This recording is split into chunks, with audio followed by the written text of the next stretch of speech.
GTX 노선 근처에 6억대로도 접근을 할 수가 있더라고요. 조정이 되었다고 생각이 되면은 지금이라도 진입해도 상관없다 생각합니다. 지금은 싸게 들어갈 수 있어요. 공급 물량은 타이밍을 잡는데 되게 중요한 도구로 사용이 될 수 있습니다. 경기도나 인천 같은 경우는 너무 많아서 이것들을 활용을 해야 되는데 추천은 드리고 싶진 않지만은 뭐 길게 가져가는 모르겠지만 인천 서구에 검단의 물량이 폭탄이 나오잖아요. 그러니까는 김포는 괜찮은데 서구 때문에 김포가 불리해지는 역할이 된 거예요. 김포 물량 많지 않아요.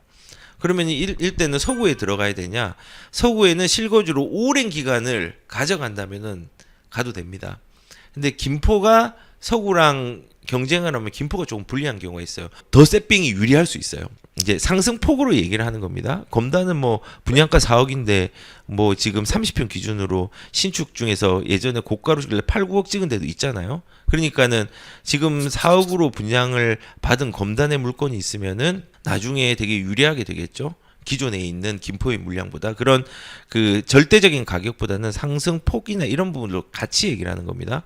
그리고 고향에 2022년도에 물량이 되게 많아요. 근데 파주도 많아요. 특히 파주는 2024년도에 진짜 많아요. 그러면은 이쪽도 활용을 할 때는 파주 같은 경우도 지금 가격들이 이제 조정이 좀 된 아파트들이 꽤 있더라고요. GTX 노선 근처에 6억대로도 접근을 할 수가 있더라고요. 신축을. 그런 거는 최소한 2년 실거주로 산다고 하고 파주에서 일산으로 직장을 간다고 하면 이런 것도 활용을 해도 상관없겠죠. 그리고 일산은 사실은 지금 물량이 없습니다. 고향 전체로 물량이 많은 거예요. 그리고 저는 또 활용을 할 수 있는 게 과천 같은 경우도 2022년부터 2024년까지 물량이 꾸준히 많아요. 근데 과천을 실거주로 간다고 하면은 투자도 그렇고 실거주로 투자로 먼저 들어가서 실거주로 간다고 하면은 굉장히 좋은 기회가 될 수 있다 생각을 해요. 근데 과천도 물량이 많지만은 안양도 물량이 조금 나오거든요. 2023년도에 의왕 쪽도 나오고 그 다 묶여 있거든요. 그래서 그걸 같이 봐야 돼요. 그 수원도 가격이 영향을 미치는 지역이 수원의 물량이 되게 많잖아요. 그러면은 용인에 또 영향을 또 미쳐요. 그리고 화성의 물량이 많잖아요. 이번에 2022년부터 2024년까지 물량이 나오는데 이거는 인접한 평택이랑 또 근처의 용인에 또 물량에 영향을 미칩니다. 상대적으로 물량이 적은 오산도 거기에 영향을 미칠 수가 있어요. 그리고 광명 같은 경우는 2022년도에는 물량이 많고 2023년도는 물량이 조금 줄어들어요. 물론 나올 기간들은 되게 많지만은 그러면은 뭐 광명 같은 경우는 올해 조정이 좀 된다고 해도 진입을 해도 되는 곳이 저는 있을 거라고 생각합니다. 그리고 구도심 성남 같은 경우는 이거는 물량이 엄청 많이 나오잖아요. 금빛 그랑매종이라든지 하늘채 랜더스 같은 게 나오면은 나오고 있잖아요. 8,000세대 이상 나오는데 그러면은 그 물량 나오는 것 자체에 입지가 좋으니까 그 물량을 사도 상관없고 분양에 영향을 미치니까 분양으로 진입해야 되고 또 하남에도 영향을 미치니까 하남을 진입해야 되고 사용할 수 있는 부분들이 되게 많다고 생각합니다. 그래서 단순하게 그 지역에 수원의 물량이 많다 해서 딱 경계선 바로 옆에 있는 용인은 전혀 영향이 안 미치냐 그게 아니라 미치고 화성하면은 그 물량이 되게 많은 게 그 주변 지역까지 미치고 합니다. 그래서 지금 현재 물량이 2022년도에서 2024년까지 많은 데가 있고 2022년도만 많은 데가 있어요. 이런 거 한번 찾아보세요.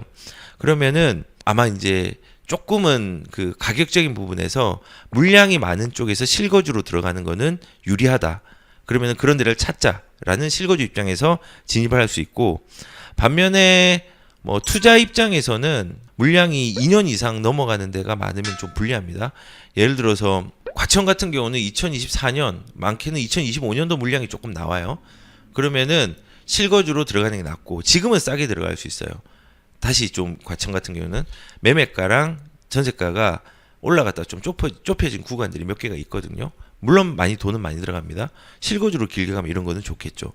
그리고 투자로 들어가는 부분들은 이제 좀 기니까는 조심해야 되고 뭐 수원도 내년 정도면 물량이 조금은 소진이 될 것 같고 그러면은 지금 전세가에 대해서 욕심을 좀 안 부리고 진입을 해가지고 2024년도 이후에 가져가면서 매수 타이밍을 또 한번 잡아보면 될 것 같고 아무튼 이런 물량으로만 뭐 공식화된 부분들이 좀 있긴 있지만은 따져가지고 우리 진입을 할 수 있는 거예요. 그래서 뭐 지금은 이 물량뿐만 아니라 경제 상황이나 문제들이 있어서 우리들이 더 공포스럽고 하지만은 오히려 지금 저는 일기 신도시의 일부 지역들 그리고 경기도 남부권 그리고 광명, 하남 정도 그다음 윗동네도 괜찮은 데가 좀 있죠. 뭐 구리도 괜찮고 저는 괜찮다 생각합니다. 남양주도 일부 있고 그런 데는 경기도 쪽에서 서울에 되게 가까이 진입할 수 있는 쪽은 저는 좀 조정이 되었다고 생각이 되면은 지금이라도 진입해도 상관없다 생각합니다. 왜냐하면 우리가 아무것도 돈을 현금을 많이 가지고 있고 그걸 관리를 할 수 있는 상황이라면은 오히려 이 기회를 잘 활용을 하고 만약에 다주택자라면요 잘 기다리고 견뎌야 되고 집을 사면 안 되겠죠. 무주택자는 시기와 상관없이 무조건 사는 게 맞습니다. 그래서 지금 서울은 돈이 많이 들어가니까는 사기 어렵지만은 돈이 있다면 서울로 들어가는 게 맞고 돈이 부족하다면은 방금 말한 경기도 쪽도 한번 좋은 입지 쪽으로 한번 고민을 해봐야 된다는 생각이 듭니다. 그래서 지금 되게 어려운 시장이거든요. 이걸 딛기 위해서 좀 마지막으로 말씀을 좀 드리면은 위기가 없는 시기가 없었거든요. 그래서 그런 시기는 있다라는 걸 인정을 하고 큰 욕심을 지금은 내지 말고 가야 됩니다.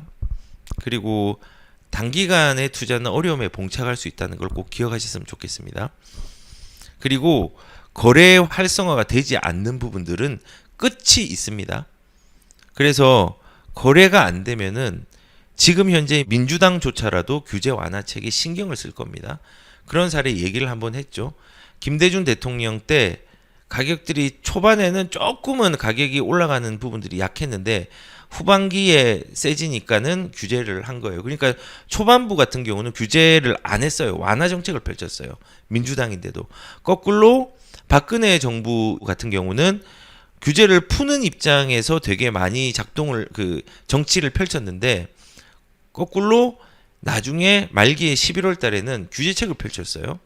시장의 가격들이 조금 불안정하니까. 그래서 이게 거래 활성화에 대한 목표가 정권과 정치권에서는 가지고 있기 때문에 이 부분들을 분명히 해소를 할 거고 당에 상관없이 물론 완급 조절의 차이는 있겠지만은 규제책이 나오는 방향성을 가지고 있다는 걸 꼭 기억하셨으면 좋겠고 미래를 예단하지 말고 꼭 대응하셨으면 좋겠습니다. 그쵸? 그게 고통이죠. 근데 이 얼마나 길어질지에 걱정하는 게 그래 관리적인 부분이 필요하다는 게 분명히 피해자는 나타납니다. 내가 신용대출로 한 1, 2억 했고 그다음에 부모님한테 한 4, 5억 빌렸고 그다음에 대출로 한 뭐 5억 빌렸고 해가지고 못 버티는 경우가 있죠.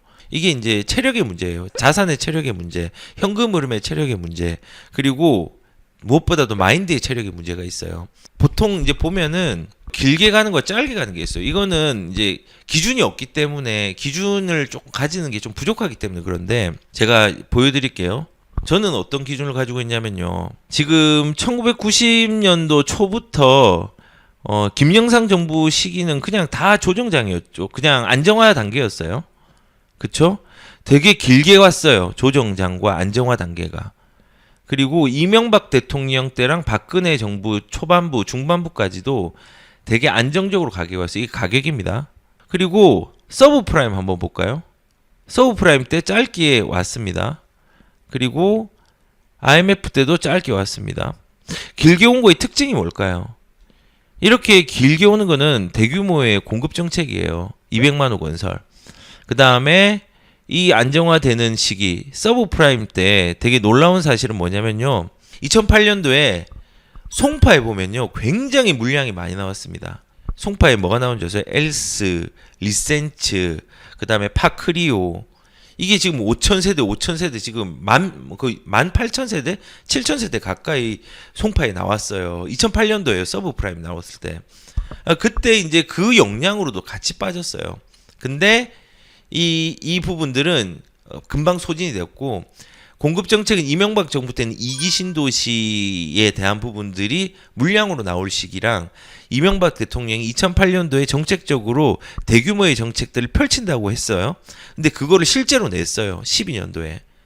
그러면서 또 그 수도권 쪽은 공급 물량이 많아지니까는 가격의 둔화가 일어났어요.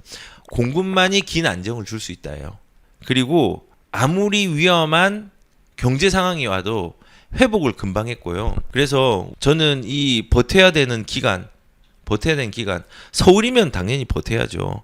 근데 이 길어진다는 시간은 내가 매수한 입장에서 언제 매수를 했냐라는 입장에서 좀 다르지만은 그리고 얼마나 길어질지에 대한 큰 척도는 공급량이 얼마나 많이 나온 물량이 많이 나온 시점부터 그게 이제 진행이 되느냐 안 되느냐에 대한 차이가 있는 거예요. 근데 문제는 뭐냐?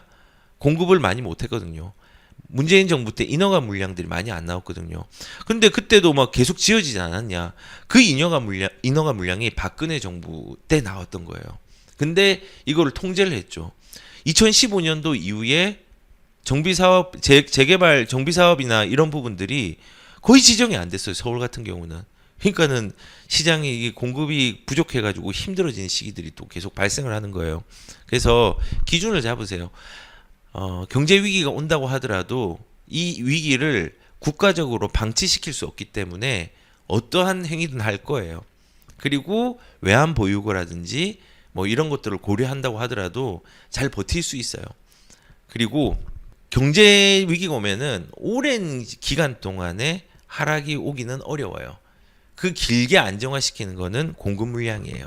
200만 호 건설이라든지 아까 봤던 이명박 정부의 보금자리론이라든지 이기 신도시 물량이 같이 나온다든지 이런 시기가 좀 길게 갈 수 있는 거죠. 그러니까 너무 걱정을 하지 않으셨으면 좋겠습니다. 잘 버티십시오 그냥.